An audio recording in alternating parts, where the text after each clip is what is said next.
Assalamualaikum warahmatullahi wabarakatuh.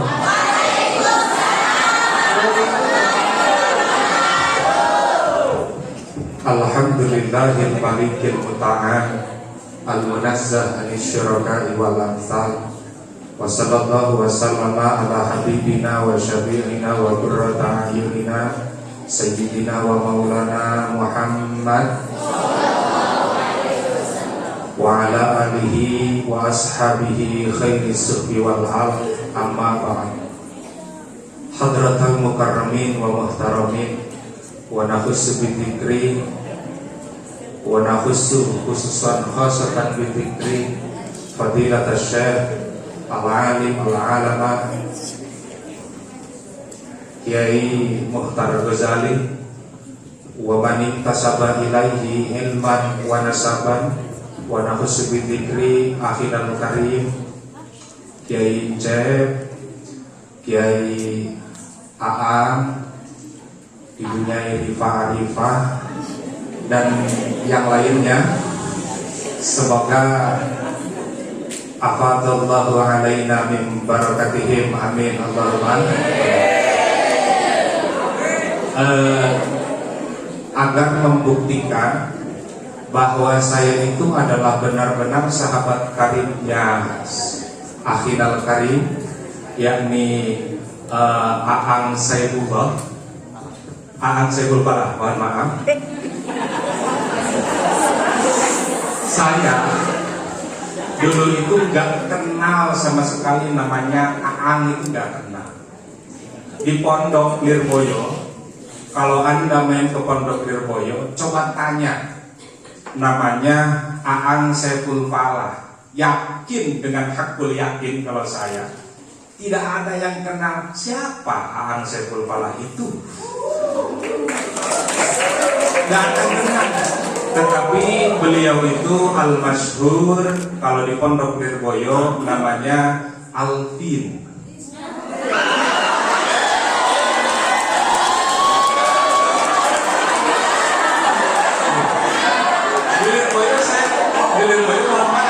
Saya tahu Saiful Falah itu baru di sini, benar-benar. Tahunya saya itu namanya Alvin. Lengkapnya apa?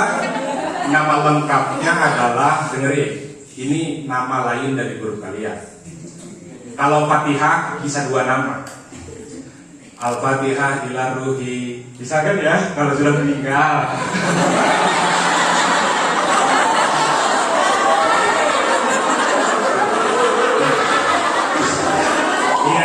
Tapi insya Allah nanti kalian yang difatihahi dulu oleh beliau. Nama lengkap beliau itu saya bongkar pada malam hari ini. Namanya adalah Alvin Zidna Fakih.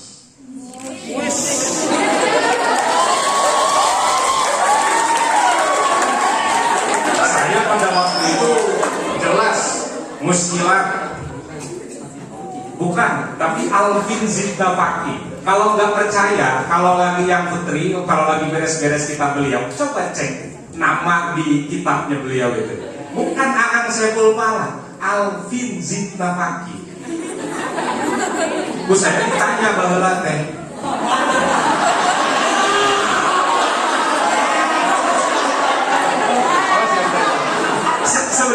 Sebentar lagi. Saya ditanya saking ahli-ahlinya beliau. Nah itu buku-buku Alvin, buku jar majruran, itu buku-buku Alvin, ya kan? Harusnya kan Alfun, nah tuh nama saya Alfun Zidna Fakih misalkan ya. Ternyata beliau itu sudah ngaji Mubdil Labib terlebih dahulu daripada saya, tahu bagaimana dialektika di dalam mentakdirkan huruf jar. Oh, itu mentakdirkan huruf jar aslinya bi Alvin Zidna Fakih dengan 1000 berarti artinya bagaimana? Bi Alvin Zidna Fakihan. Inti nama saya ditambahkan secara ilmu fikihna 1000 gitulah. Ini kan ta'alluq jar majrur yang didahulukan. Ini sungguh ablag secara ilmu nahwu. yang basicnya itu adalah cocok dengan Pondok Pesantren Al-Ikhwan. Ya, itu saking sahabat karibnya saya dengan beliau. Untuk Teh Rifa Arifah dan juga Kiai Encep Endarsa, saya nggak berani kalau ke beliau gitu ya. Kalau ke beliau saya nggak berani gitu ya. Oh ya.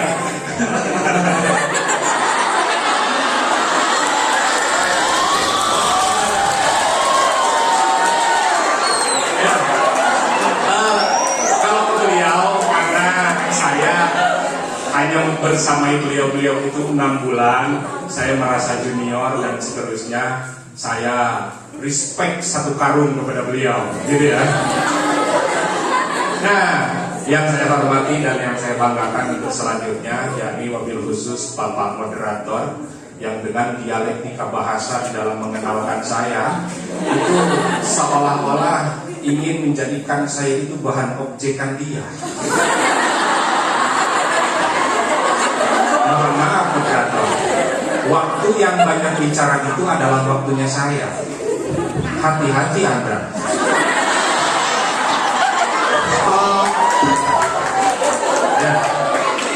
Ya, maka kita doakan semoga beliau cepat payu, amin Allahumma. Nah, dan yang terhormat kepada teman-temanku, sahabatku sekalian, baik santri putra ataupun santri putri yang berbahagia pada malam hari ini, pembahasan kita pada kali ini jelas ini sangat serius. Gak ada istilah main-main di dalam kamus saya ketika sudah membahas perjalanan. Dengarkan dengan seksama. Kalau Anda tidak mendengarkan dengan seksama, saya yakin Anda itu akan ketinggalan dari antara teman-teman kalian. Karena tips dan trik dari saya ini begitu berharga. Karena ini diawali berdasarkan pengalaman sampai bisa melahirkan sosok seperti saya.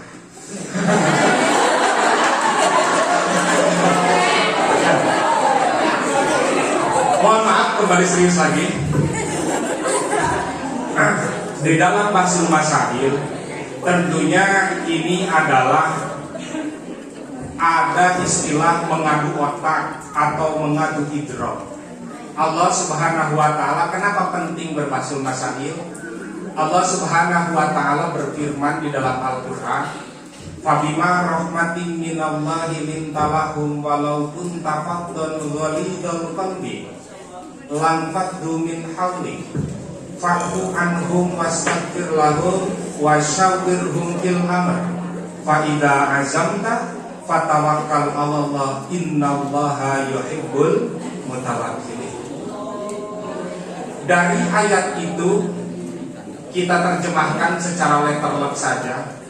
Fabima rahmatin minallahi lintalahum, dengan sebab rahmat yang telah diturunkan oleh Allah Subhanahu wa Ta'ala kepada engkau ya Muhammad, maka lintalahum engkau berbuat layin teh leles, lemah lembut kepada mereka.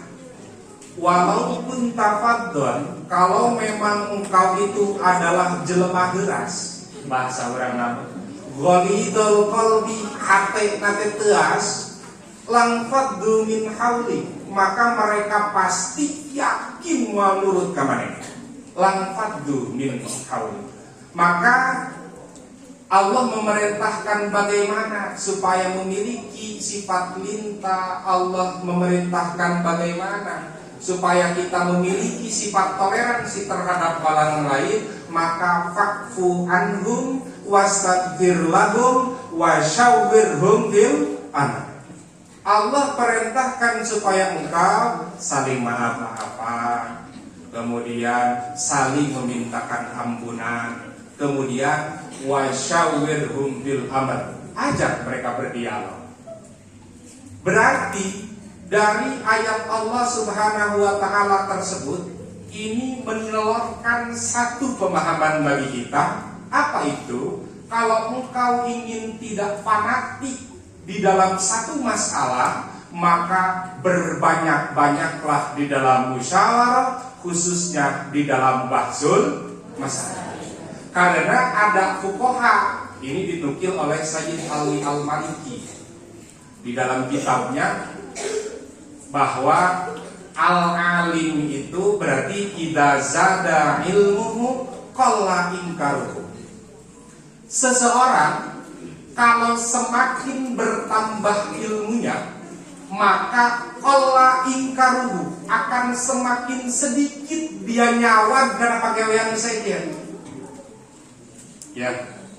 Semakin dia luas ilmunya, maka semakin tenyawat jelema eta ka orang lain. Idza zada ilmuhu qalla inkaruhu. Sayyid Al-Waliki, khususnya saya yakin di dalam kitabnya itu ada. Saya lupa persisnya, kan kadang-kadang beliau banyak, mohon maaf. Nah, kemudian begini. Jadi kadang-kadang, contoh, saya kasih satu contoh. Di Kemenhan, kalau Anda ingin berangkat haji, misalkan atau umroh, itu ada sebagian, ternyata saya cross-check pajak, meskipun saya belum umroh, apalagi haji. Berbeda dengan beliau-beliau berdua, begitu ya. Ya, ternyata kan ada istilah di dalam manasik haji itu, istilah tayamum, diajarkan juga ya. Di dalam sebagian kasus, di tempat-tempat manasik haji yang umumnya agak ke pelosok, ini kan akan AS-nya yang akan menangani.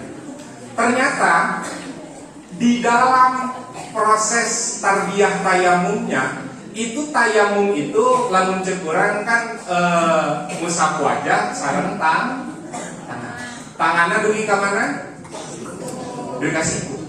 Kalau di Kemenang, kalau kita diajari oleh sebagian orang-orang itu, ternyata tayamum itu tidak sampai sini.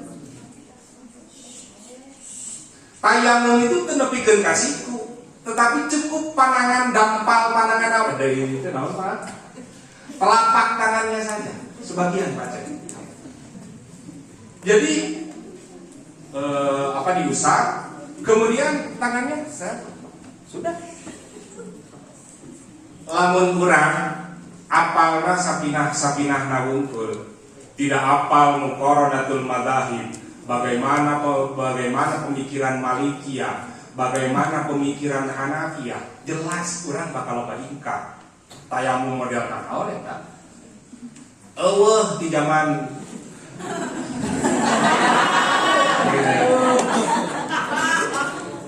cenah tayamum model gitu Pak. Oke, fine. Teh teu kapanggih ku si lain.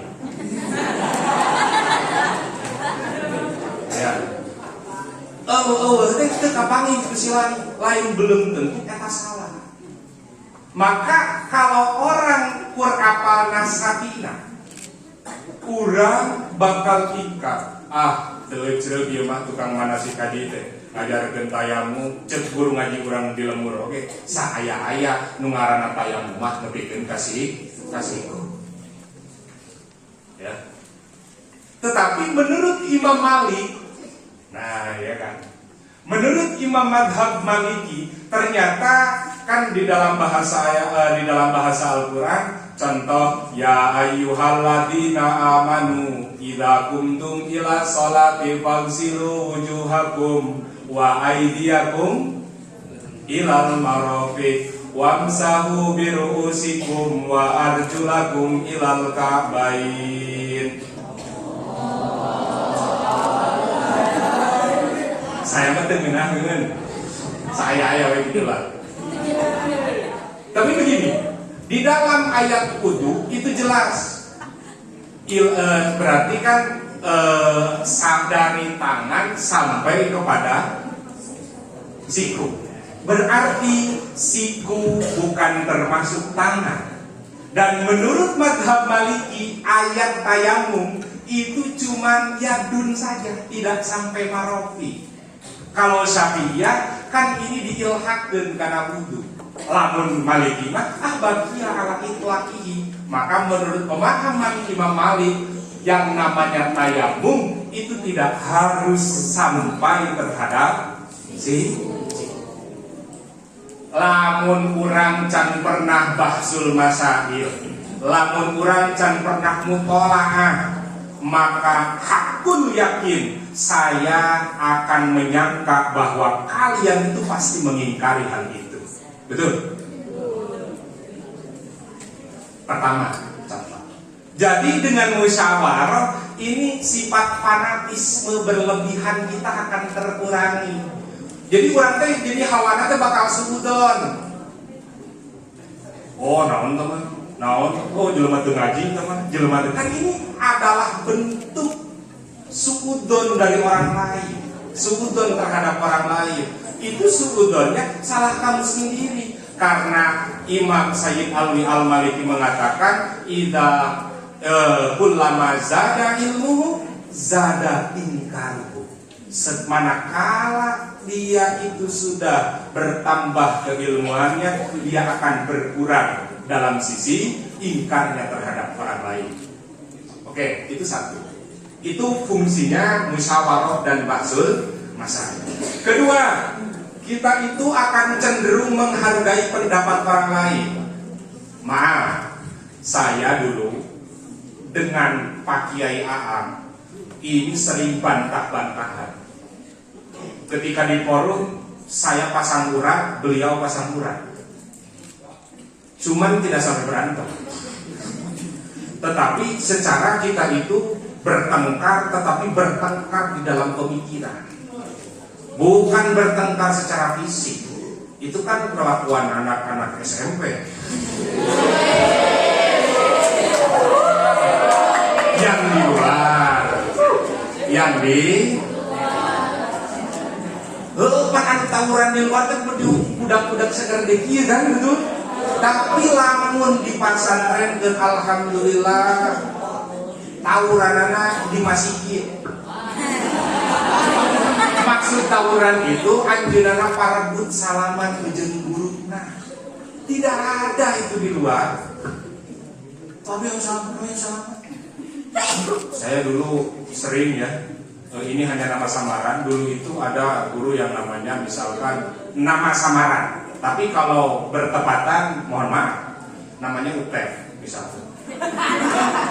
Bahaya main salaman yang si Utep mas. Padahal guru Allah Rabbuna, itu kan di luar. Saya yakin yang SMP, yang FA di Pondok Pesantren Al-Ittihad, saya hakul yakin ro'aitu ayyanan, saya melihat dengan mata kepala saya sendiri di sini tawuran, tetapi tawuran di dalam berebut keberkahan dari gurunya masing-masing. Amin Allahumma amin. Kemudian di dalam berbahsul masail ada dialektika, ada tatanan yang harus dipenuhi. Disebutnya ada dewan perumus, ada mubahisin, ya kan? Ada yang di depan ini apa ini gunanya? Yang di depan ini sebagai apa? Moderator. Ada yang sebagai satu lagi? Notulen. Kalau pemateri ada? Tugasnya apa ini? Enggak, saya menyamakan istilah karena ternyata saya melihat sekilas obrolan dengan Pak Ang, ternyata istilah kita agak berbeda sedikit. Tapi saya yakin fungsinya mah jauh. Kalau pemateri tugasnya apa? Menyampaikan materi, misalkan kalau Sakinah dia membaca Sakinah dan memurati, begitu ya? Sama satu apa namanya? Satu kalau notulen ini tugasnya ngapain? Nulis apa? Notulen sudah ada yang ditulis belum? Ya. Saya yakin setelah ini moderator bisa menyimpulkan seluruh keterangan yang saya sampaikan.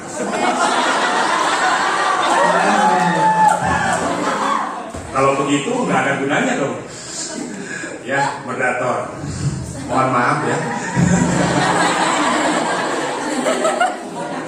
Ya, tapi kan beliau kepala sekolah.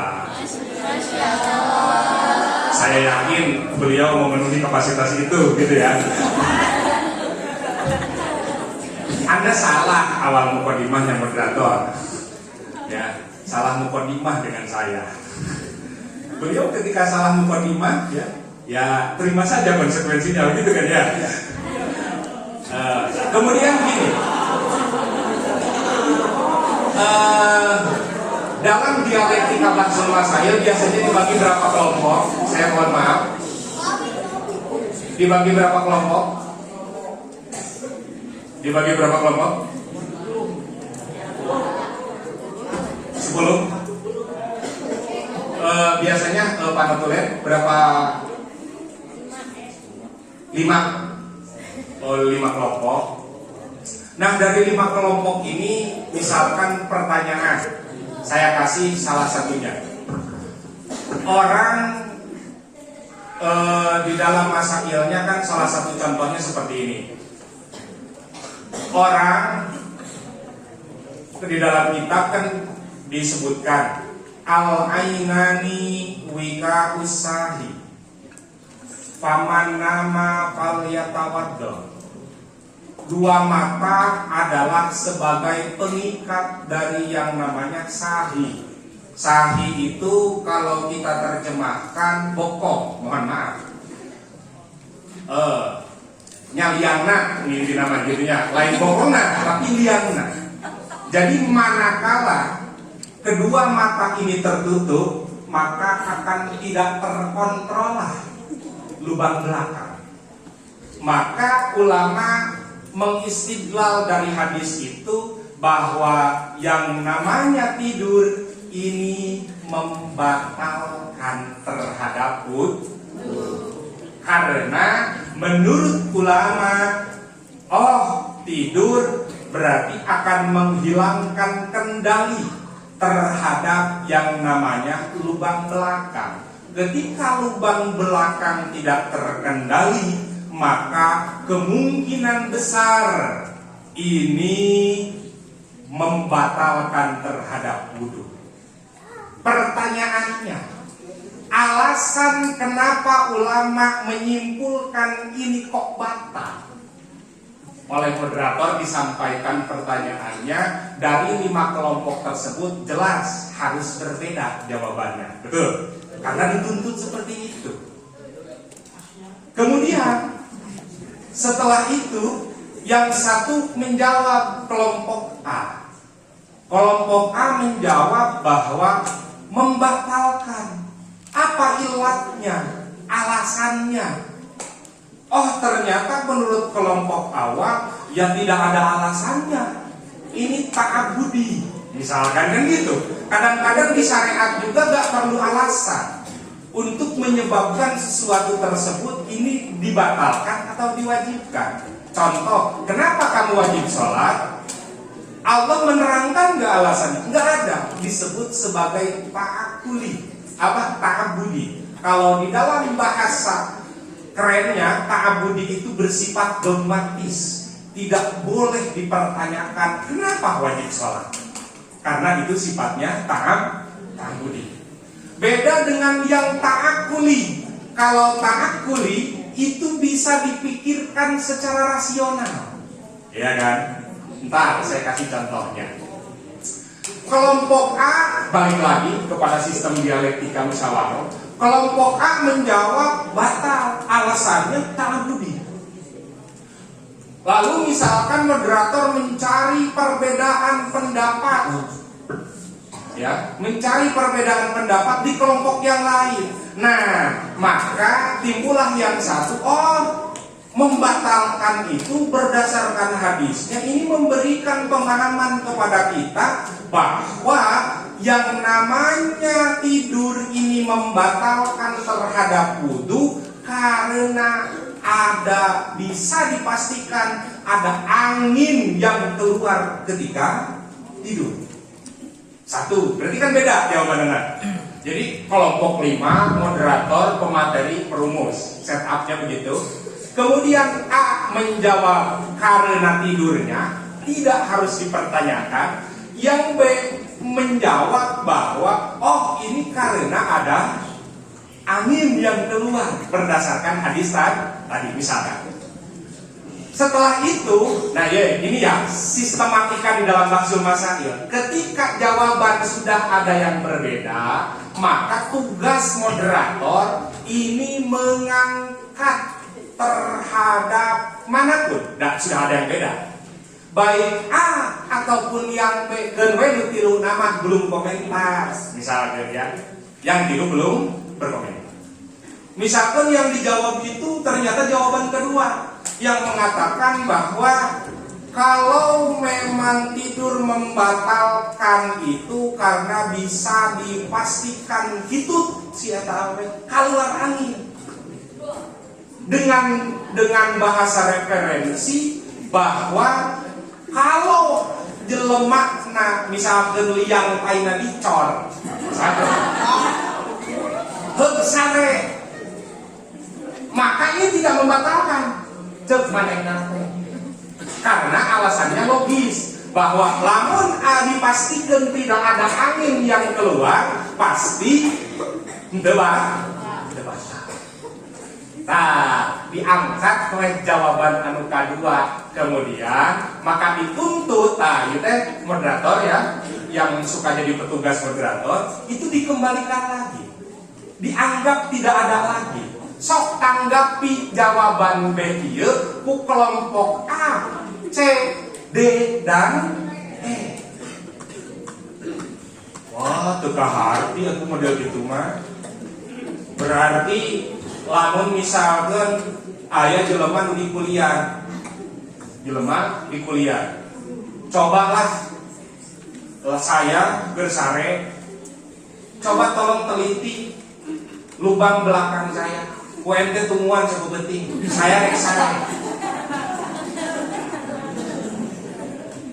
sare, sok UMT teliti kira-kira keluar teh tumuan.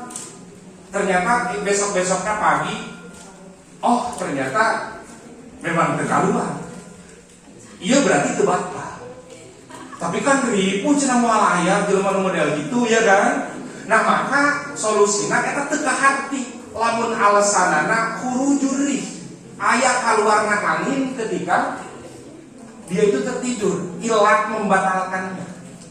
Nah, oleh karena itu jawaban dari pihak B teu kaharti, baik eta mah ditanggapina terserah. Ku A sebagai lawan argumentarnya atau ku C, ku D ataupun ku E, terserah. Pokoknya mah habisi sehabis-habisnya. Gitu ya. Nah, moderator di sini harus pintar. Posisi, nah, eta teh ulah satu sanggahan bikeun langsung lah gitu Pak. Tetapi posisi moderator itu siapa yang menyanggah tina jawaban anu tadi sanggah, oh kelompok E sanggahan kieu. Kelompok G sih nama rurag kabeh sanggahan teh. Gitu. Sina marurag, D sina menanggapi, C sina menanggapi, kan eta teh dina tilu kelompok eta teh yakin pasti aya anu sarua sanggahanna teh. Kartos teh. Maka ku urang teh disimpulkeun, oh dari seluruh yang menanggapi ini kurang lebih ada 3 poin. Nah, gitu loh. Kurang lebih ada 3 poin. Poin pertama demikian, poin kedua demikian, poin katilu demikian. Akhirnya jawab we. Nah iya sistematika. Kembalikan deh ke kelompok B. Berarti ya, kembalikan deh ke kelompok B. Kemudian si kelompok B iya menjawab sama guna. Misalkan ku tanggapan kaki jigis melehoy. Wah maka tanggapan kaki jigis melehoy, maka moderator ini yang jadi kepala moderator. Moderator harus mencari bantuan. Dengan naon anu menyanggah jadi ngabantu oke dengan naon gitu ya, anu menyanggah anu jadi ngabantu itu dengan naon nu penting sesana geus pindah da ieu mah urang lain erek berprinsip lain, ieu mah urang murni neangan kebenaran kan gitu. Tambah deui sampai kepada pihak bantuan, pihak bantuan teh misalkan mampu menjawab terhadap tanggapan-tanggapan dari kelompoknya. Maka kembali ke deui aya nu nyanggah teu. Misalkan kaharti kabeh, oh berarti beres. Tinggal ditasih oleh Bapak Perumus. Tetapi kalau memang ieu teh parecok-recok, cekiuk-kiuk, maka tunggu waktunya sampai hal itu diambil alih oleh Bapak Perumus. Oke, saya kasih arahan. Cek Bapak Perumus. Nah, eta dina season arahan eta ieu teh kembali di nol. Dewan Rois ya. Oh, jadi yang merumuskan itu Dewan Rois. Nah, yang di depan ini ketika sudah ngasih arahan, ini kembali lagi ke nol. Maksud kembali lagi ke nol teh anu yang masa lalu menjawab dengan jawaban A, yang masa lalu menjawab dengan jawaban B, ini geus teu dianggap deui. Kembali deui ka nol. Sabab pertanyaan jeung arahanana bakal baru deui. Gitu. Secara sistematika paham kurang lebih? Nah, ini belum tergambar saya kira ya. Nah, belum tergambar. Jadi intinya di dalam berbahsul masail secara teknis, ya, secara teknis itu ada yang menjawab, ada ditanggung jawaban. Pertama A, B, C. Setelah jawaban A, B, C ini berbeda oleh moderator, ini diangkat satu. Oh, misalkan jawaban B. Ini kembali lagi ke nol. Kembali lagi ke nol. Siapa yang mau menang? Silakan. Jawabannya dipresentasikan oleh si B. Jawaban full oleh si B. Siapa yang ingin menanggapi? Oh, ditanggapi oleh A, ditanggapi oleh B, oh ditanggapi oleh C, ditanggapi oleh E, ditanggapi oleh terserah. Kalau ini merasa masih kuat menurut moderator, ini silakan ditanggapi lagi. Kalau sudah tidak kuat, silahkan cari bantuan. Cari bantuan. Baik A, B, C, D atau E, terserah. Setelah cari bantuan itu, ditanggapi lagi bantuannya. Gitu ya. Ditanggapi lagi bantuan. Nah, kemudian ketika yang membantu ini sudah tidak kuat, maka dikembalikan kepada Dewan Perumus atau Dewan Rois yang ada di depan, yang akan ngasih kisi-kisi yang pertama. Belum jawaban, tetapi kisi-kisi. Setelah kisi-kisi disampaikan, kita fokus sebagai mubahisin terhadap kisi-kisi itu. Gak boleh bernostalgia lagi dengan jawaban pertama. Fokus terhadap kisi-kisi yang baru dari Dewan Rois. Sama A, B, C, D ditampung pendapat semuanya. Ketika ada ya diangkat lagi, misalkan C yang diangkat dari kisi-kisi yang dilontarkan oleh perumus tersebut, kemudian ditanggapi lagi oleh yang lainnya, terus seperti itu sampai mendapatkan kecerahan Bapak Perumus atau Dewan Rois. Gitu ya. Jadi secara sistematika seperti itulah gampangannya. Cuman saya akan memberikan masail-masail. Contoh, kode etik bahsul masail. Kita cara menyusun argumen di dalam bahsul masail itu, kita itu sebagai faqih atau mencoba untuk jadi faqih. Istilahnya mutafaqih berarti ya. Mutafaqih. Berarti kalau mutafaqih, kita itu mencoba untuk berpikir sebagaimana pemikiran para ulama. Mencoba, belum tentu sama. Nah, maka ketika mencoba seperti itu, dicoba.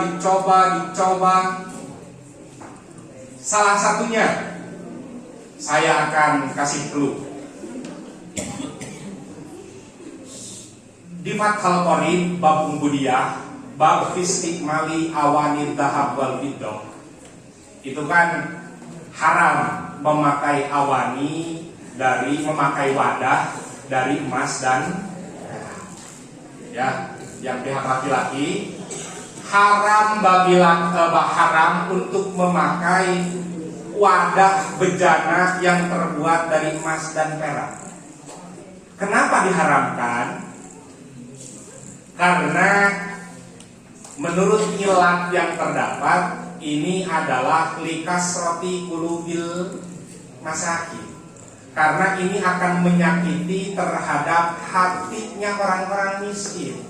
Banyak kan gitunya, si eta mah minum nage tina gelas, ya asa abong.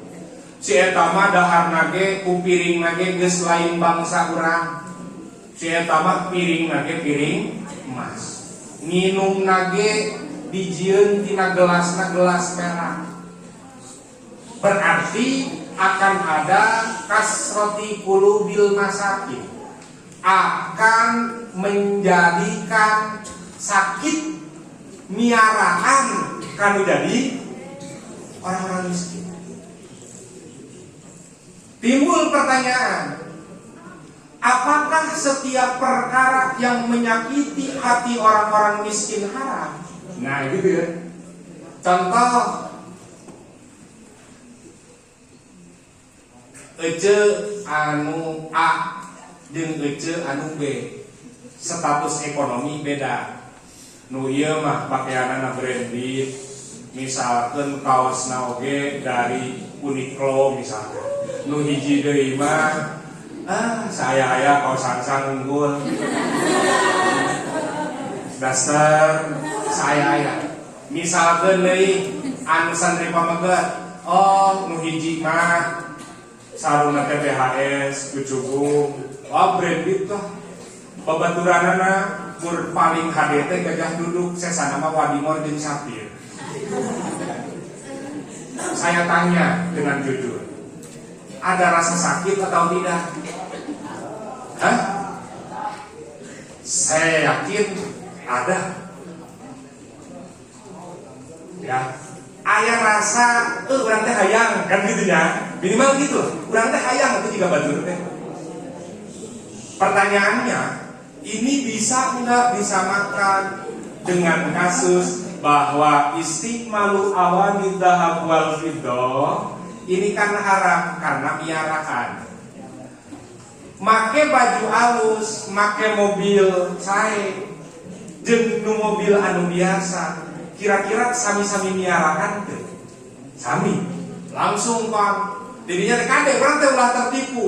Al hukmu yadurru ma'a illatihi wujudan wa adaman. Lamun memang rasa nyeri, rasa iri eta aya berarti sarua wae hukumna. Oh, tidak bisa begitu. Jadi bab eta harus diperdalam secara jelas sesuai dengan aqwalul ulama. Ternyata ilat yang ditampilkan di dalam Fathul Qori Bujairami Kifayatul Akhyar yang mengatakan bahwa aya rasa miaraan kabatur eta teh justru ilatna adalah sebagai ilat anu qasira. Nah, jadi ilatnya ada dua, ada ilat anu muta'adiyah, ada ilat anu qasira. Lamun ilat anu qasira, maka kita tidak bisa mengilhakan masalah itu terhadap masalah yang lain. Nah, urang kade di dalam membangun argumentasi jangan sampai kita memakai ilat anu ilatna ilat qasira. Pertama. Jadi lazimlah bangun secara fikih maksudna muta'addi. Jadi itu bisa eta diilhakeun. Anu boga Mercy teu anu make mobil Mercy teu bisa jadi haram. Pedah miaraan kamu nyanak motor unggul misalnya. Itu bisa. Karena babelahi. Ya. Nah, itu tidak bisa.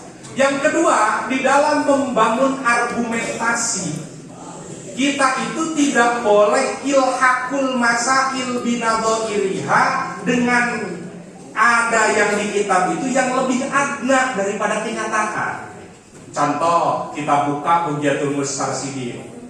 Di dalam Bughyatul Mustarsyidin itu ta'adudul Jum'ah, hukum salemur ayat 2 Jumatan itu nggak boleh. Ya, misalkan al-ikhwan karena jalmina suhur yang pisah di masjid hanaf biasa. Karena satu kampung tidak boleh ada 2 Jumatan. Ya. Ada gak yang memperbolehkan? Ada dengan syarat-syarat tertentu. Buka Bughyatul Mustarsyidin ada 3. Ya, ada 3. 1, 2, 3. Salah satunya yang memperbolehkan untuk di satu kampung ada 2 Jumatan, itu adalah ketika ada penjara di dalam kampung tersebut. Ada penjara. Berarti bukan lapas di dalam kampung lemurna aya Jumatan, lapas aya Jumatan. Penjara. Moal mungkin kan penghuni lapas dikencarkeun ka lemur supaya Jumatan kabur. Ngabunuh jelema gede komo kurtibang kabur di masjid.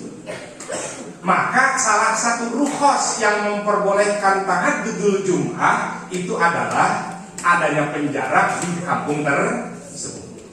Kita aktualisasikan. Kalian tahu di Cianjur ini sedang marak yang namanya pabrik made in Korea. Hanyong, Aurora, GSI, Puyen, dan seterusnya. Itu dikasih waktu untuk istirahat ketika hari Jumat hanya setengah jam. Hanya setengah jam. Ini kira-kira kemudian ada ternyata Pak sebagian kasus pabrik itu mengadakan Jumatan sendiri, padahal di sekitar itu sudah ada Jumatan. Wah, iya boleh tuh tahajudul Jumat. Nah, di dalam membangun argumentasi untuk menghukumi yang Jumatan di pabrik, padahal di lemur eta ge aya Jumatan, kita tidak bisa mengilhakan terhadap kasus yang di penjara. Karena posisinya yang di penjara itu lebih adna daripada realitanya, lebih tinggi kebutuhannya, ya kan, daripada yang realita. Berarti kan etama kan sebenarnya kan lamun maksakeun mah bisa Jumatan. Ngan memang waktunya bakal mepet kan gitu. Lamun nu hiji deui mah memang tidak mungkin sama sekali untuk Jumatan. Nah, ieu teh dua realita anu kadar kebutuhanana berbeda tidak bisa untuk disamakan dengan Bughyatul Mustarsyidin. Nah itulah. Jadi ada ilhaqul masail binadhiriha. Ilhaqul masail binadhiriha itu kita menyamakan realita dengan apa yang ada di dalam kitab. Kitabna anu dina kitab berat, maka kenyataan kudu minimal sarua beratna jeung anu aya dina kitab. Tidak bisa yang di kenyataan lebih adna daripada yang ada di dalam kitab. Tidak bisa. Ya. Jadi saya terangkan ilhaqul masail binadhiriha menyamakan permasalahan-permasalahan dengan contoh-contoh yang ada di dalam kitab itu adalah thoriqah bahsul masail. Karena bedanya dengan kias apa? Oh beda. Ilhaqul masail binadhiriha, coba ini di dalam kitab Anwarul Buruq fil Buruq karyanya salah satu ulama madhab Hanafi, bahwa ada beberapa perbedaan antara konsep ilhaq dengan konsep kias. Karena kalau kias itu yang hanya boleh mengkiaskan adalah mujtahid, sekelas Imam Syafi'i, sekelas Imam Malik, sekelas Abu Hanifah dan seterusnya. Kalau ilhaq itu catatannya dengan apa namanya? Hanya fiqhun nafsi syaratnya. Jelema anu geus ngagaduhan insting, tetapi insting nanti insting fikih. Ajengan boleh untuk ilhaqul masail binadhiriha. Berarti urang teh belajar bahsul masail supaya mempunyai insting di dalam fikih, bisa menyamakan masalah realita dengan ada yang di dalam kitab. Jadi hitungannya kan kita. Kalau kias itu menyamakannya dengan nas. Mohon maaf ya. Kias itu menyamakannya dengan nas. Baik nas mujtahid ataupun nas nususul Quran ataupun sunnah. Yang kedua, musabbah dan musabbah bih ini berbeda tipikalnya. Kalau ilhaq itu yang penting tidak ada perbedaan yang mencolok. Kalau kias itu harus ada dalil yang Harus ada dalil yang melandasi terhadap musyabah bih. Kalau di dalam ilhaq gak harus. Dalil itu Quran, hadis, ijma, qiyas ya. Ini kalau di dalam ilhaq gak usah. Yang penting ada ketidakperbedaan. Yang penting bedanya itu sedikit. Itu ilhaq. Nah, itu ya. Jadi di dalam membangun argumentasi di dalam bahsul masail ini disyaratkan harus tidak ada perbedaan yang mencolok antara mulhaq dengan mulhaq b atau musyabah dengan musyabah b, gitu istilahnya.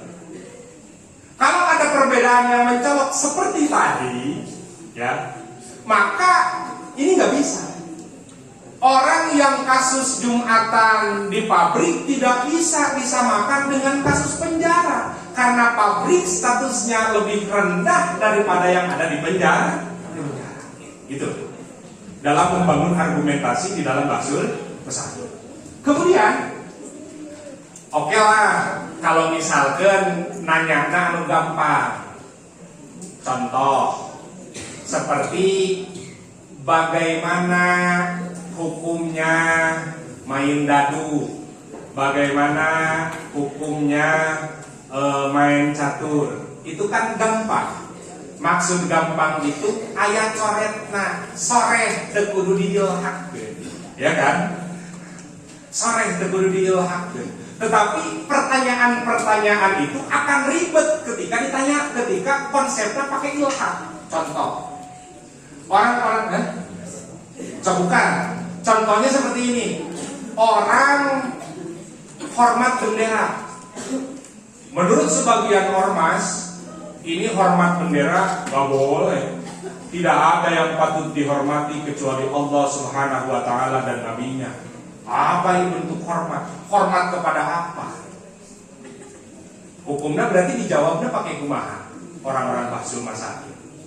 Oh, ternyata dijawabnya pakai fathul mim. Bukan bendera ibaratnya juga. Babnya itu ada di dalam bab tahiyat, di dalam arkan salat. Bab tahiyat, penghormatan. Oh, bagaimana kita menghormati kepada selain Allah? Itu ada kode etiknya. Jangan sampai ruku, jangan sampai sujud.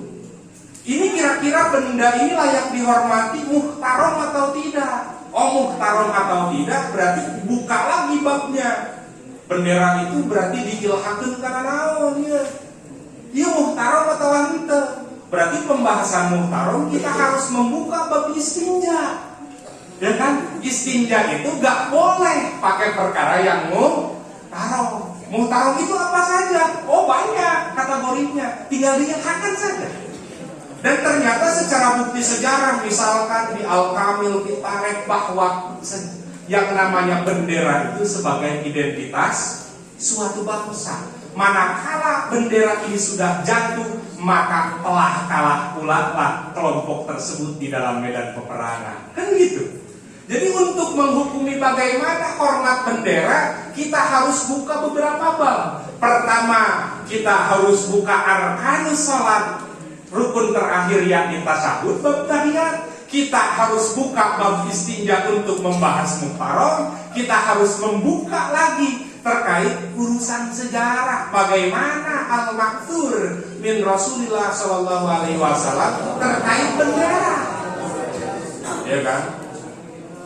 Saya jadi teringat, sekarang ini banyak yang mencerca ahlul baitin Nabi, naudzubillah minasyaitonir rajim.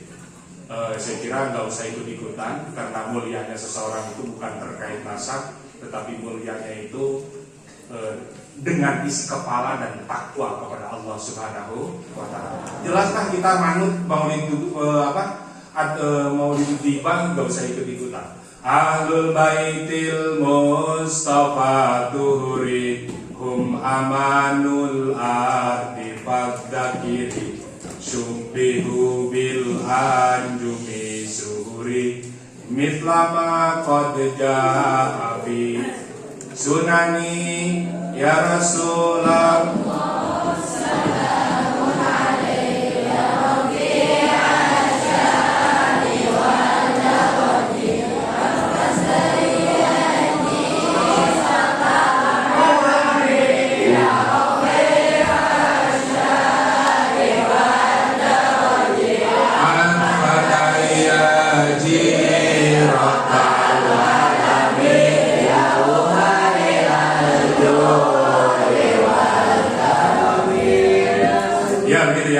Ahlul baitil mustafa tuhuri hum amalul ardi fardakiri.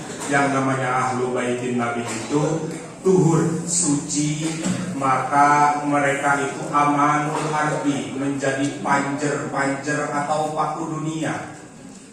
Mithla anjumi zuhuri, ya, mereka itu bagaikan bak bintang-bintang yang terhampar di tengah kegelapan malam. Itu sebagai penunjuk bagi para nelayan yang sedang berlayar di tengahnya samudra, kan begitu. Jadi Ahlul Bait itu bagaikan bintang yang menjadi tanda di mana titik koordinat kita berada. Harus berapa kilometer lagi kita ingin selamat, harus berapa kilometer lagi kita kepada zona aman. Ya, semoga hal ini cepat berlalu. Amin Allahumma. Balik lagi, ya, apa? Balik lagi kepada proses ilhaqul masail binadzariyah. Contoh, saya kemarin membahas tentang bagaimana hukumnya ngaji Fathul Izar. Tahu? Saudara tahu sekilas? Di sini dikaji nggak? Saya kemarin dengan rekan-rekan itu membahas bagaimana seorang itu kok mubalaghah. Dia itu terlalu over di dalam menyampaikan permasalahan edukasi seksual. Banyak kan? Edukasi seksual banyak. Unepikeun ka istilah nanti dijorangkeun lah, tidak sedikit. Ini menjadi permasalahan concern di kita. Ternyata hasil kesimpulan dan juga hasil keputusan bersama ini hukumnya sesuatu yang kita harus syahwat, apapun itu bentuknya, meskipun itu halal tetap haram. Jadi ngaji Fathul Izar kok sampai intisar, kok sampai ada mayunul qulub, kok mustahadokan, ini haram hukumnya. Apalagi di mubalaghah, diporetek-poretekkeun misalkan ku ajengan anak teh. Wah, enak, itu haram. Nah, sekarang begini. Kok bisa kesimpulannya haram? Padahal ngaji. Loh, ngaji itu kan tergantung ilmunya, ya. Ta'allum itu bisyaratil maklum. Belajar itu kan tergantung kemuliaan dari apa yang ingin diketahui. Contoh, banyak perkara-perkara yang halal tetapi kok endingnya jadi haram. Contoh, perempuan kiroat,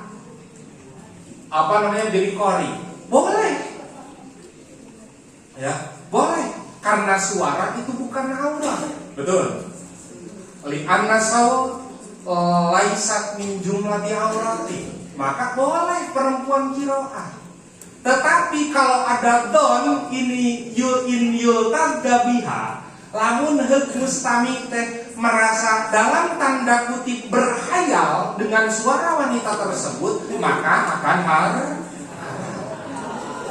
Kita lihat, berarti ini berawal dari perkara boleh, ya.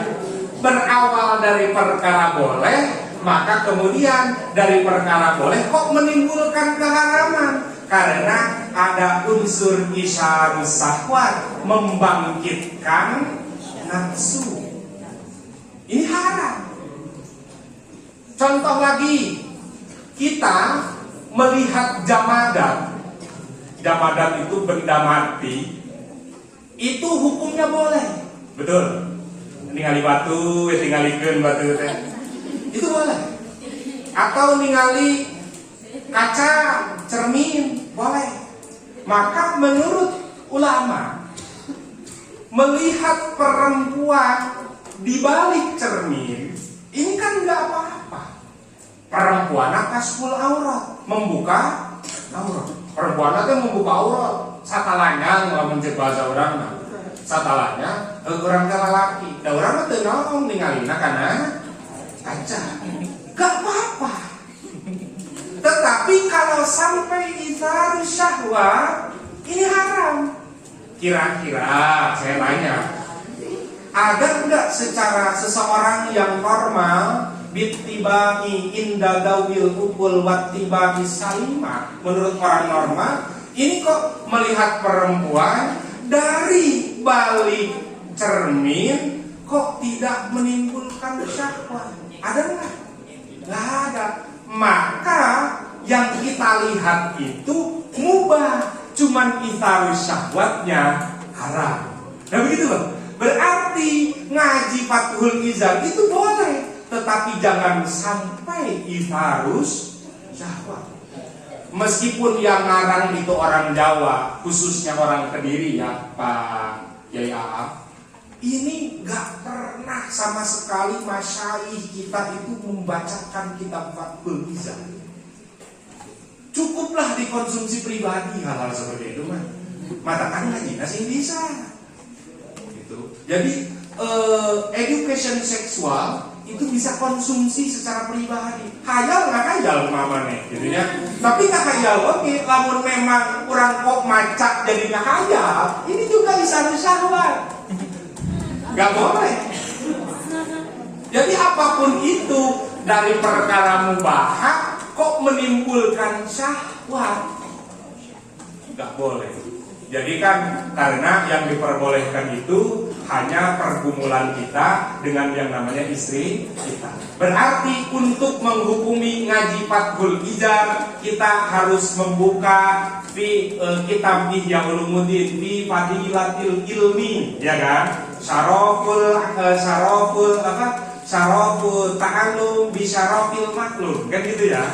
Jadi implikasinya ke sana. Harus membuka babul aurat, harus membuka kitab auratul mar'ah fi kharijil masjid. Fi kharijil masjid, fi kharijis shalah, kan gitu. Contoh, Anda itu jangan mau tertipu dengan salah satunya adalah contoh sekarang itu dari ormas-ormas lain. Mohon maaf, ini sedang di branding yang namanya pemuda dan pemudi hijrah. Ya, kalian sering dengar? Kita mah sudah hijrah, sudah memakai cadar. Nah, mohon maaf, kalau Anda memang ahli fikih di dalam bahsul masail yang dipupuk di dalam bahsul masail, kalau kita ikutnya mazhab Syafi'i, berarti ketika fi kharijis shalah, di dalam selain sholat, aurat perempuan itu jami'ul badan. Tetapi untuk masalah ditutup wajib atau tidak, ternyata menurut sebagian kaul, ternyata hanya sunnah menutup itu. Di dalam Syafi'i sendiri loh, hanya sunnah menutup wajah itu sunnah. Karena untuk wajah bagian laki-laki cina untuk menjaga pandangannya. Jadi ulah awewe wae nu disahakeun teh bongan awe teh dicadar. Ternyata cadar itu sesakna mah tugasna jaga lelaki supaya lelaki itu mau menjaga pandangan. Berarti dari sisi perempuan ada effort, dari sisi laki-laki pun ada effort, ada usaha. Yang satu menutup auratnya, yang satu menutup menjaga pandangan. Kalau kita ikut terhadap mazhab Hanabilah, justru lebih enteng lagi. Ternyata fi kharijis shalah ma'adal kafaini wal wajhi, selain wajah dan kedua telapak tangan, menurut mazhab Imam Malik dan juga Imam Abu Hanifah, ini bukan aurat. Berarti tugasnya lelaki yang harus menjaga pandangan. Begitu. Jadi yang bercadar baik karena ikut terhadap mazhab Syafi'i. Imam Hanafi juga mengatakan bercadar juga baik, mengikut terhadap Syafi'i dan juga Hanafi. Yang tidak bercadar pun baik, berarti ikut terhadap mazhabnya Imam Malik dan juga Imam Ibnu Hanbal, Hanabilah. Berarti yang tidak baik itu yang merasa lebih baik. Berarti bercadar atau tidak bercadar tetap baik. Yang tidak baik itu adalah yang merasa paling baik. Yang salah itu yang merasa paling baik sehingga menyalahkan terhadap orang lain. Nah itu yang salah. Ya gitu ya. Dalam argumentasi kita di dalam membangun bahsul masail itu, kalau ada ibaratnya sore berarti pakai yang sore. Kalau tidak ada yang sore, pakai thariqatul ilhaqul masail binadhiriha. Syaratnya tadi bahwa yang penting tidak ada perbedaan. Misalnya yang satu fi'lu, yang satu tarku, ini nggak boleh disamakan. Ya. Misalnya contoh orang ta'awud, contoh nate anu teu disunnahkeun. Contohnya itu seperti maca bismillah atau salam. Erek salam maca bismillah. Itu kan menurut Buya Anidom, wah Buya Anidom lamun aya jelema cenah maca Bismillahirrahmanirrahim, Assalamualaikum warahmatullahi wabarakatuh. Eta teh kudu diseung-seungkeun hayam. Saur Buya Anidom. Teu pantas karena salam itu adalah prolog yang hakiki. Tidak usah diawali dengan salam. Ya. Langsung aja. Assalamualaikum warahmatullahi wabarakatuh. Ya. Contoh lagi, ada hukumnya.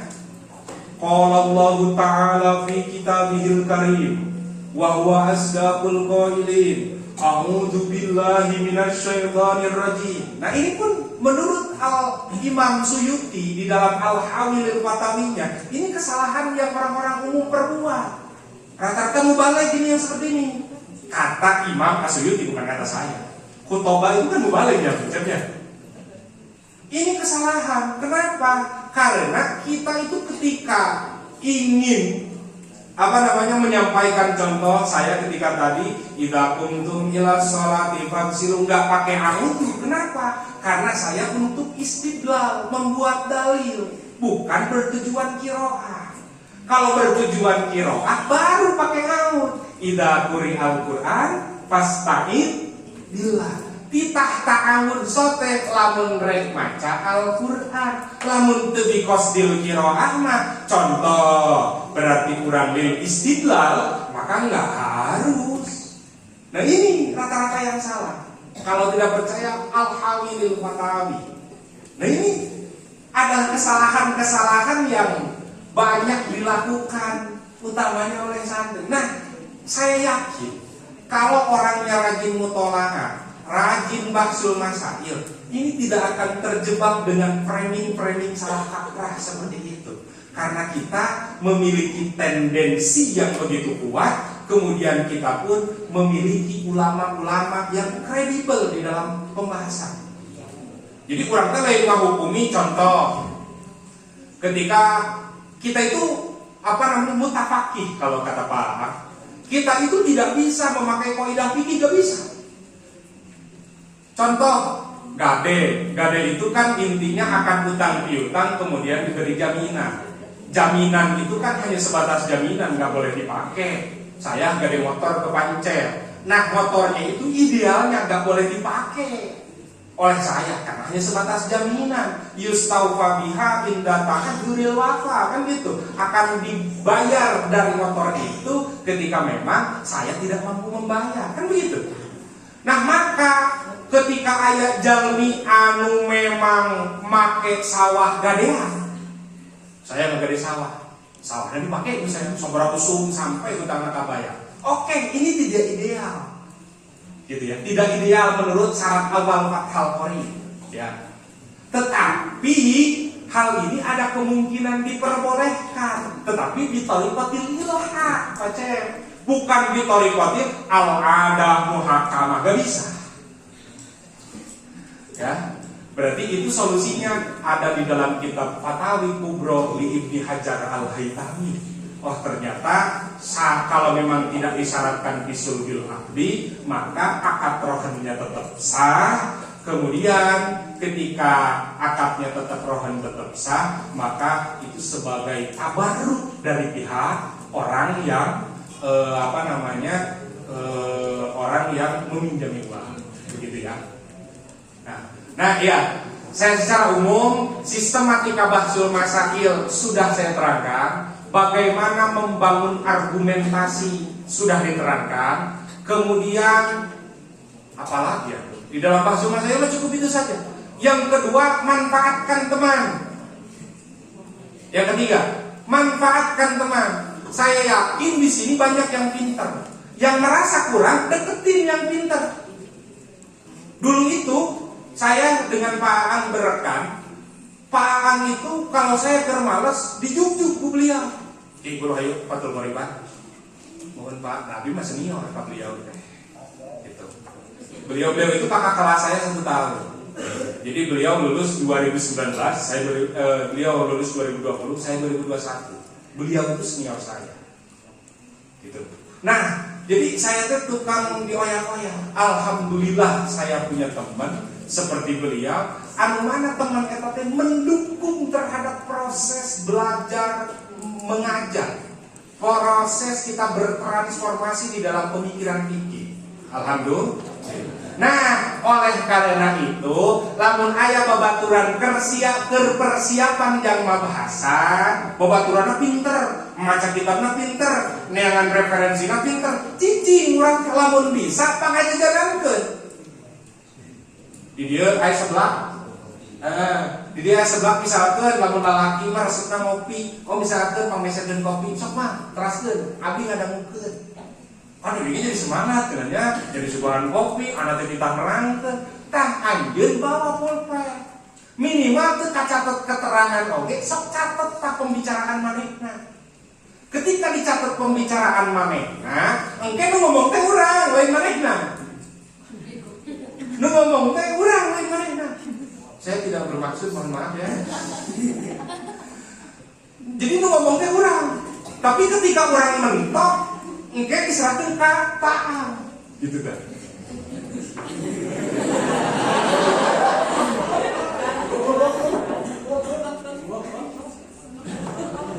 Ini tidak ada yang kebetulan di dunia ini ya. Ini kalau kebetulan disebutnya ittifaqiyah, nggak ada ittifaqiyah. Kullun biqadarillah.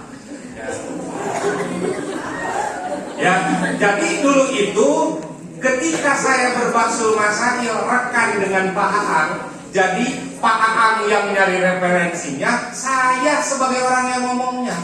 Ketika saya diserang batur, tinggal pasirkan Pak Ang, Pak Ang, ya abdi mentok gitu misalnya kan ya. Semua itu pan referensinya ke dirinya. Pan ayo pinter jeung dewasa mah bertanggung jawab. Beliau mental baja, alhamdulillah katurunan wae gitu. Ai era sakali-kali mah di era ku batur wajar basuh masail dan aranana oge urang teh aya lepatna. Dulu kalau saya basuh makanan dengan Pak Ang, itu kalau di kamar kita musuhan. Karena kita membawa diri kita masing-masing. Karena nunggu sahur lagi kur 15 orang. Jadi masing-masing mempunyai jawaban. Kalau ketika keluar dari kamar, misalkan membawa nama Jawa Barat, saya bergabung dengan Pak Ang.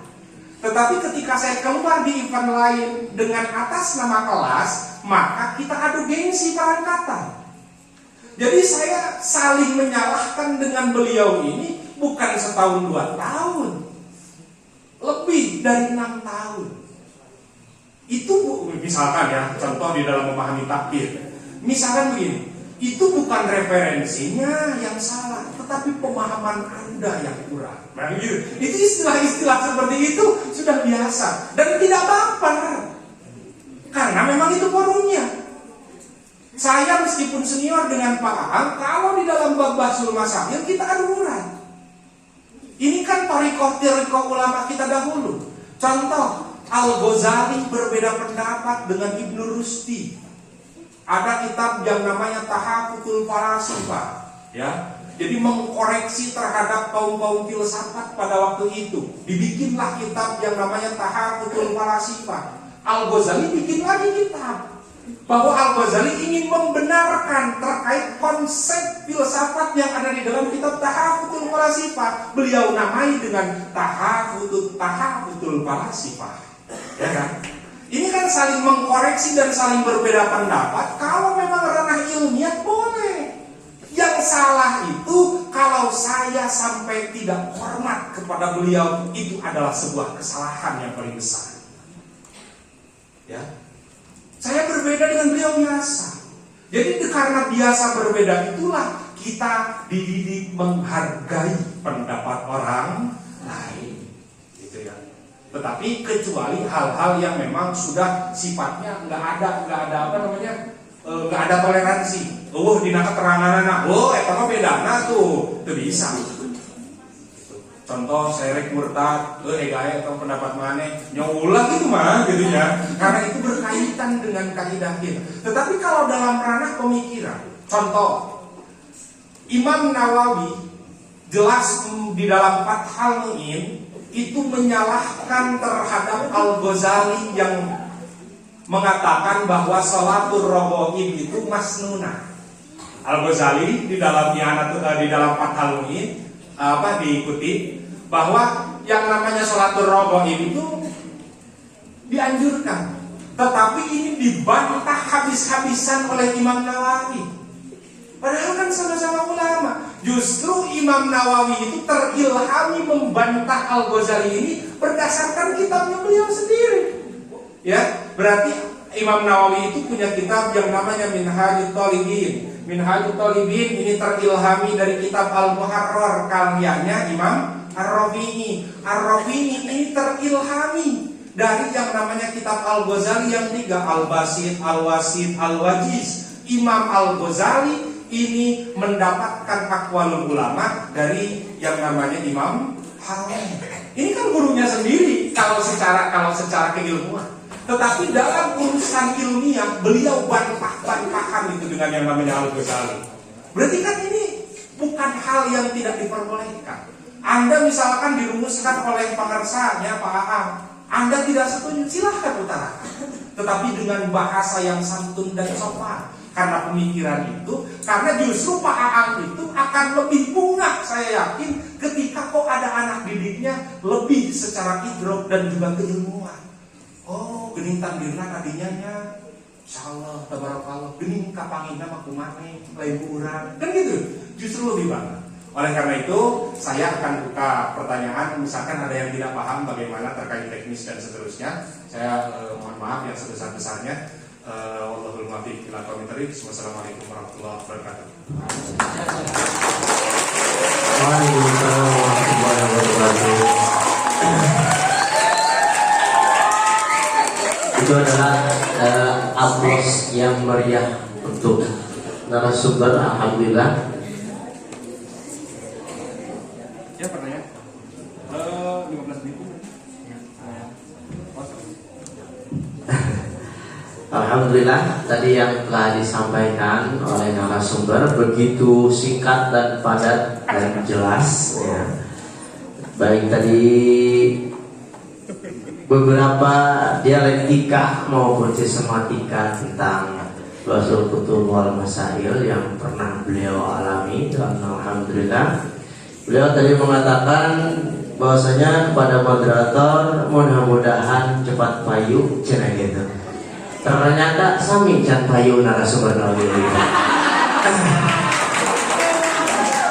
Nah, kita buka sesi tanya jawab.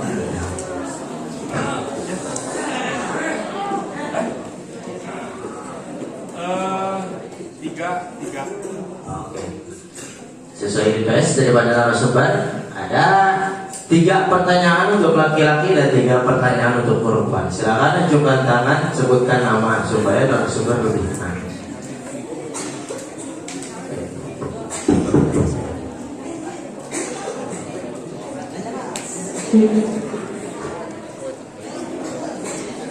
Silakan. Mana? Dari perempuan terlebih dahulu. Assalamualaikum warahmatullahi wabarakatuh. Perkenalkan, saya Linda dari Grup C. Izin bertanya, ingin meminta penjelasan sejelas-jelasnya soal bagaikan ketika kita sholat itu ada kata yang namanya harus menutup aurat. Untuk wanita ada yang namanya tidak boleh terlihat rambut. Ini saya ingin meminta sejelas-jelasnya bagaimana kalau disebut ngalangkang. Itu ngalangkang teh ngalangkang kumaha, apakah boleh karena cuma ngelangkap atau kan membatalkan? Oh jadi bukan hanya secara transparan. Transparan. Iya. Oke, saya jawab langsung ya. Yang namanya satrul aurat itu tidak hanya cukup ditutupi. Jadi misalkan ditutup plastik bening nggak boleh, karena syaratnya menutup aurat itu harus yang mana menutupi terhadap launul basyarah. Yaitu menutupi warna kulit. Berarti ek ngalangkang ek terserah warna kulit jelas atau tidak. Ya, paham ya? Berarti kalau memang rambut ini sudah kiranya menutupi aurat atau tidak, sudah warnanya sudah pudar, tetapi bilain al-mutadilah, dengan mata yang normal. Kalau misalkan orang itu punya indera keenam sehingga bisa tembus pandang sekali lihat, misalkan begitu ya. Nah ini maka tidak termasuk. Tetapi menutupnya, jadi kadar penutupnya dengan penutup yang mampu menutupi terhadap launul basyarah, menutupi terhadap warna kulit. Itu yang saya tahu seperti itu. Bisa dikatakan? Ya kalau lebih baik mah lebih kandel, lebih baik. Itu standar minimal, ya standar minimal. Maksimalnya, tinggali sama sekali lebih baik kan gitu berarti. Tenggalangkan berarti kan lebih baik.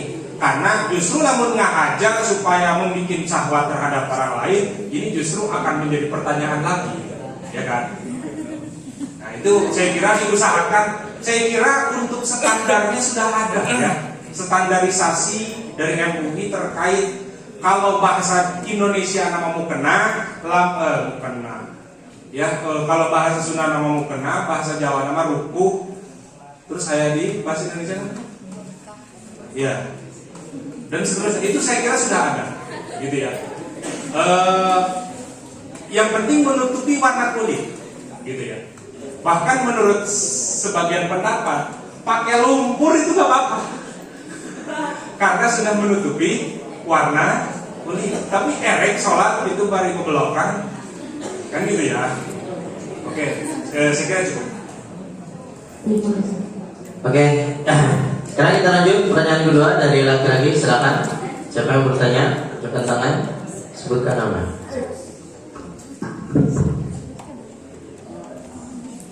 Untuk perempuan nanti dipersiapkan. Laki-laki silakan.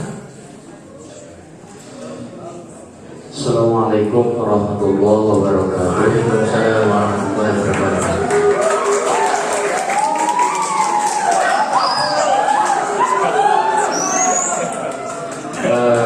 Perkenalkan, nama saya Muhammad Syahrudin.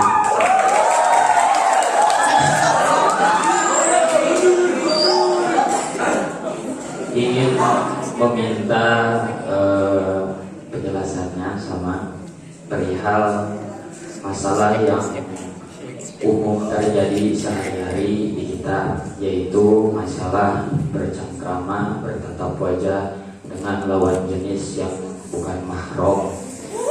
Kan ada pengecualian tertentu.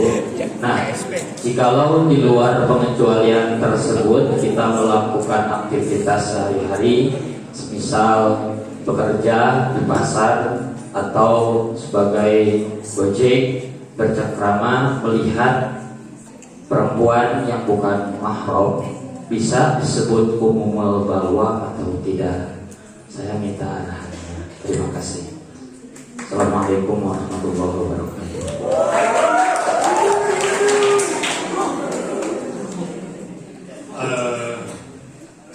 Yang saya tahu ya, mungkin bisa ditambahkan oleh dari Dewan Rogis yang lainnya. Yang saya tahu, di dalam interaksi antara lelaki dan perempuan ini, agama Islam itu begitu ketat, sampai-sampai perempuan ada pasalnya, lelaki juga ada pasalnya. Wala tabarrujna tabarrujal jahiliyatil ula, kan begitu. Kalau laki-laki ya memang harus menjaga pandangan dan seterusnya. Tetapi untuk masalah bercengkrama antara lelaki dan perempuan, ini juga banyak hal-hal yang dirasa islami tetapi salah kaprah. Contoh ketika Anda misalkan kemarin liburan, mohon maaf, saya bersujud kepada kalian, mohon maaf. Misalkan kalian itu mempunyai tukar kontak antara satu dengan yang lainnya sebagai sesama santri al-ikhwan. Misalkan Anda itu misalkan ketika hendak waktu tidur, kalian itu chattingan lah, gampangannya. Diawali dengan apa? Karena kita basicnya karena kita itu basicnya santri, dengarkan. Karena kita basicnya santri ingin terkesan soleh dan soleha, sehingga timbullah suatu isra malam yusra, ya, mensyariatkan yang tidak disyariatkan.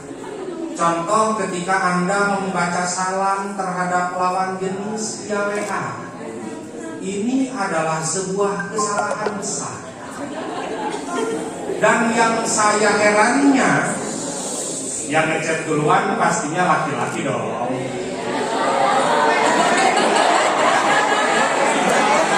Tetapi kalau ada kok yang berbeda dengan ada, berarti itu perempuannya sudah keluar dari martabat keperempuanannya. Kemudian sudah cukup. Kemudian selanjutnya yang saya herankan itu, manakala salam terucap assalamualaikum mang misalkan, waalaikumsalam teh, ini adalah sebuah kejahiliahan yang justru ini umumul balwa dan harus dihentikan. Baca salam itu, kalau kamu ingin tahu secara khusus bab salam, ini coba kamu bukanya di apa, Bapak-bapak? Membahas salam. Assalamualaikum, kapan Mas Rukyah? Di dalam kitab fikih bab apa? Saya tanya, ada yang tahu? Amang yang di belakang, ketika kode etik secara fikih kita mengucapkan salam pada lawan jenis bab apa? Ternyata babnya itu adalah babul jihad. Coba kamu buka di kitab Bapak Minhaj, itu ternyata salam itu dibahasnya di kitab Ahkamil Jihad, karena jihad itu fardu kifayah, kemudian salam pun kan fardu kifayah, ada sama-sama di sananya.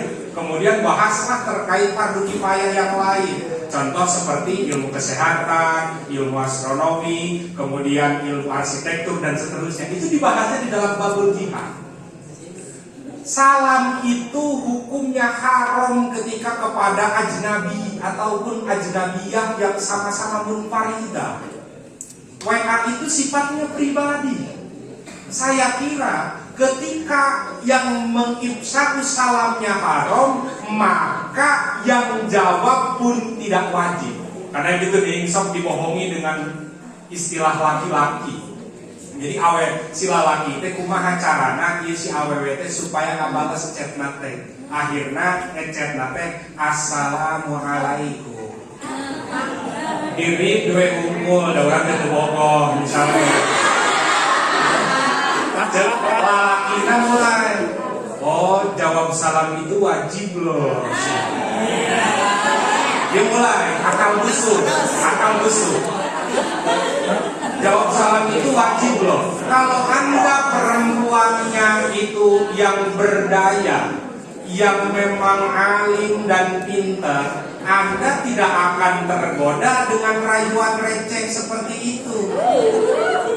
Loh, setahu saya jawab salam itu wajib ketika ifsahus salamnya sunnah. Berarti ketika kamu masuk rumah orang lain assalamualaikum, maka sang penjaga rumah kok mendengar, maka wajib hukumnya fardu ain untuk menjawab waalaikumsalam warahmatullahi wabarakatuh. Tetapi kalau ifsa'us salamnya sudah haram, maka tidak wajib untuk dijawab. Assalamualaikum, read gue hunkul kurang. Jawab salam wajib loh. Receh.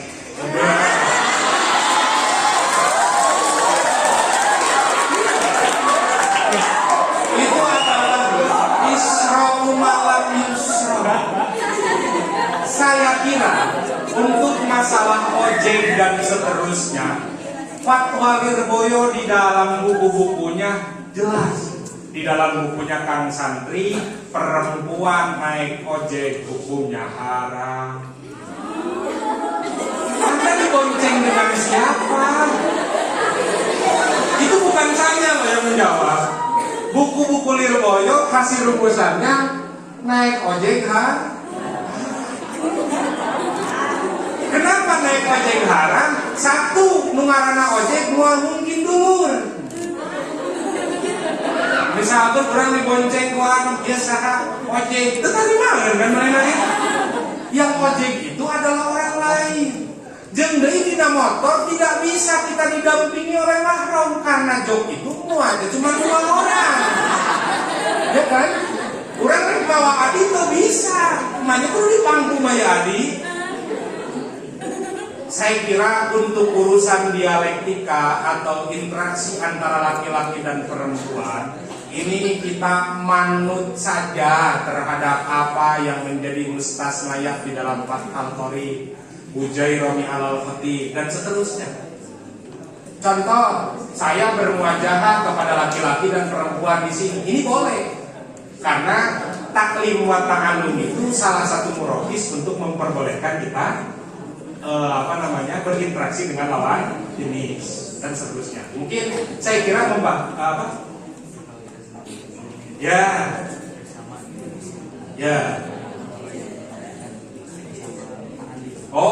kalau yang sesama muta'alim itu kan guru itu kenapa boleh memandang tilmidat yang perempuan karena ada hajat, ya kan? Kalau laki-laki misalkan seperti ini, kok interaksi saling tolong. Nah ini apa hajatnya? Selain modus-modus, ya seperti itu. Saya kira untuk interaksi itu kita manut saja lah Fathul Qorib gitu ya. Kita manut saja Fathul Qorib. Kita manut saja tolikoh guru-guru kita memperlakukan istrinya, memperlakukan anaknya bagaimana. Nah itu saya kira. Mungkin saya kira karena jatahnya cuma 9:30, satu lagi aja lah. Bebas. Silakan pertanyaan ketiga, mau dari laki ke perempuan, silakan. Assalamualaikum warahmatullahi wabarakatuh. Perkenalkan, nama saya Ani Fauzia. Saya ingin menanyakan seputar bahasa masail, dialeknya. Kapan waktu yang tepat untuk membacakan referensi? Lalu, apakah benar-benar harus memakai referensi atau tidak? Karena kan di lingkungan kita kadang anak-anak tidak terlalu, kadang sulit gitu, benar-benar sulit untuk mencari referensi itu. Saya mungkin itu saja yang saya tanyakan. Terima kasih. Wassalamualaikum warahmatullahi wabarakatuh. Saya jawab, kapan waktunya membacakan referensi? Saya jawab dengan simpel, ketika Anda mengemukakan gagasan. Dan gagasan itu utamanya gagasan yang baru, maka Anda harus membacakan referensi, tetapi bukan di sisi penjawaban. Contoh, hukumnya surat menyurat antara lelaki dan perempuan ketika di majelis pembahasan bagaimana? Misalkan pertanyaan Rasul Masailnya, moderator akhirnya melemparkan, boleh. Yang satu mengatakan haram, yang satu mengatakan makruh, misalkan ya begitu ya, misalkan gimana. Maka untuk sebatas jawaban ini belum dibacakan referensi. Tetapi kalau sudah moderator mengangkat, misalkan ini yang makruh nih yang akan nyentrik, silahkan Anda presentasikan jawaban Anda dengan segamblang-gamblangnya. Kenapa menjadi tidak haram? Kenapa menjadi tidak halal? Kenapa harus makruh? Kan gitu berarti presentasinya. Ayo dipresentasikan panjang lebar, kan itu gagasan semua. Di sanalah Anda mengemukakan takbir.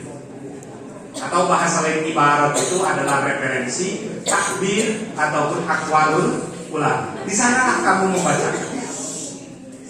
Begini kamu terangkan bagaimana solusinya ketika kamu berbahsul masail tetapi tidak punya referensi. Ini bagaimana kemudian? Kalau saya ibaratkan, Anda ngaji alfiyah ini tidak cocok dengan makalah alfiyah itu sendiri, ya. Akhoka, misalkan ada syair ya. Akhoka annaman la akholahu kasahin ilal haija bi ghairi silahi. Akhoka ini merupakan tamsil dari contoh taukid yang lafzi ya kalau nggak salah. Akhoka bertemanlah kamu. Maka kalau kamu tidak berteman, kamu itu ibarat menghadapi medan pertempuran tanpa menggunakan senjata. Nah seperti itulah orang berbahsul masail kalau nggak persiapan. Kalau yang nggak punya bagaimana? Kalau yang nggak punya, maka coba pakai pengalaman yang sudah ada untuk mencoba menjawab. Tetapi ulang ngawur teuing dia tahu. Kita samakan dengan masalah naon gitu nya. Contoh, misalkan ada pertanyaan, bagaimana hukum nangisan ku tisu? Ya, bagaimana hukum nangisan atau istinja ku tisu? Maka, ada yang mengatakan boleh, ada yang mengatakan tidak boleh. Tinggal di bolak-balik, lah etana aku minimal, lamun teu boga referensi mah minimal di bolak-balik eta matang sapina jeung rianu barika. Itu kalau yang nggak punya, tetapi lebih baik punya. Karena kalau kita mabahasan, satu kali mabahasan itu kalau saya bandingkan itu lebih dari mutolakah 1 minggu. Karena beradu pemikiran dari sekitar 250 orang yang ada di sini. Pemikiran saya begini, pemikiran saya begini, pemikiran saya. Untuk mengetahui seluruh pemikiran ini hanya di satu forum. Ini adalah sebuah anugerah yang begitu besar, yang tidak akan dimiliki oleh dengan mutolakah sendiri. Gitu. Makanya kalian harus punya geng di dalam bahasa materi. Saya A, saya B, saya C. Di sini gitu tuh. Nah, itu manfaatkan. Lamun bodoh kita beli kopi, itu bisa dengan referensi gitu jaga. Aku cina berarti kita gawe ya, ngaharumkeun nama antum, gitu nya. Atuh kopian saya teh. Gitu kan ya. Anu memang rumah teu bisa, lagi pengertian, gitu ya. Anu ngarasa bisa, ulah waga, tuntut kudu teu bisa. Guru ajarkeun saya rek ngomong minggu aya nama. Ajarkeun saya rek ngomong minggu aya nama. Jadi di dalam satu geng itu minimal 1 orang di dalam setiap minggu harus mendominasi. Misalkan jumlah anggotanya itu adalah 10 kali bahasan, semua orang yang ada di geng itu kamu harus dituntut ngomong. Kalau nggak ngomong, kasih sanksi sosial di dalam gengnya sendiri. Tong diajakan ngaliwat aja sama diajak maju tanya, saya misalkan gitu.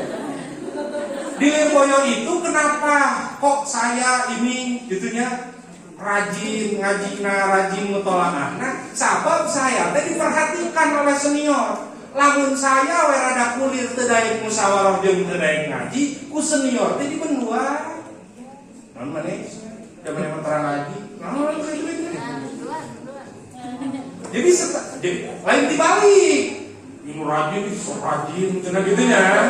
Nah ini adalah, banyak. Itu adalah hal-hal yang harus diatasi gitu ya. Harus diatasi. Saya kira yang nggak paham belajar kepada yang paham coba akomodir pendapat dari teman-teman. Siapa tahu teman-teman yang lain justru lebih paham daripada kita, cuman kurang mental saja. Gitu ya. Misalkan jadi di dalam satu kelompok misalkan 10 orang. Yang tugas referensi itu 3 orang, harus lengkap referensi. Tanggung jawab betul. Ente nutiluan teh kudu ngomong. Itu nutiluan teh jadi tim hore, misalkan tepuk tangan, misalkan baturana ngajawab hade teh, hore, gitu ya. Itu kan perlu sebagai penyemangat, misal. Tetapi ulah jadi tim hore, wae, gitu ya. Itu tim hore di giliran. Anu giliran ngomong jadi tim hore, kan gitu ya. Semua memiliki porsi masing-masing. Ya memang ada orang anu Twitter anu mikir lah batur. Ya, tadi gitu ya. Tapi maklum daripada kurang teu wani kan gitu ya. Jadi anu sok nyekel mik terean ka batur ulah dimonopoli teuing. Anu memang tara nyekel mik ulah sok nyawan kan nyekel mik da si lain teu nyekel mik tidak nyekel mik pada mung geuningannya. Kan gitu. Akhirnya sok saling toleransi, nu ngarti ke nu teu ngarti, support kanu ngarti. Saya kira kurang lebihnya saya mohon maaf. Semoga ini ada manfaatnya khususnya kepada kalian semua. Saya yakin mutolaah itu akan gampang. Saya teringat dari makalah yang sering dibicarakan Gus Dur. Dan juga ini karangannya ayah beliau menurut satu riwayat. Posisinya begini. Waladatka ummuka yabna adamu bakiya wan nasu haulaka yadhakuna surura fajhad binafsika antakuna idza bakau biyaumi mautika dhahikam masrura. Waladatka ummuka yabna adamu bakiya. Engkau itu terlahir dalam posisi menangis. Sedangkan wanasu haulaka yadhakuna surura, orang-orang di sekitar kamu, ibu, bapak, nini, amang, kabeh barungan. Ya kan? Kurang cerik brol-brojor di rahim, kurang mah cerik tetapi posisi keluarga-keluarga orang bunga.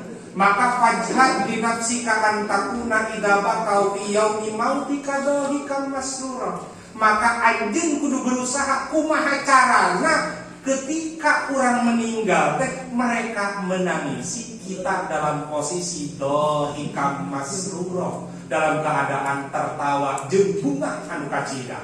Ini filosofi ini bisa praktekkan di dalam pondok pesantren. Anjeun manakala asup ka pesantren, anjeun itu posisina anjeun itu ceuri, ya kan? Ceuri, tebetah, sedengkeun kolot-kolot maneh bung, ya kan? Alhamdulillah, kan kurang kali teh biasa pesantren. Ai mameh penting pertama jeung kadua, ceuri dina buku, hoyong euy, cenah gitu. Maka berposisi itu kumaha carana teu hayang nyaho ketika urang balik di pasantren teh urang kudu bunga mawa ilmu bari dijenjerikan ku guru urang teh katarima sebagai jadi murid. Urang dhahikam masrura, orang-orang di sekitar kita, adik kelas, guru-guru jenjerikan urang. Sabab urang posisinya berjasa kepada guru, berjasa kepada teman-teman. Wallahul muwaffiq ila aqwamit thoriq. Assalamualaikum warahmatullahi wabarakatuh. Waalaikumsalam warahmatullahi wabarakatuh. Alhamdulillah, itu adalah bagian-bagian daripada mutiara yang narasumber utarakan kepada kita semua.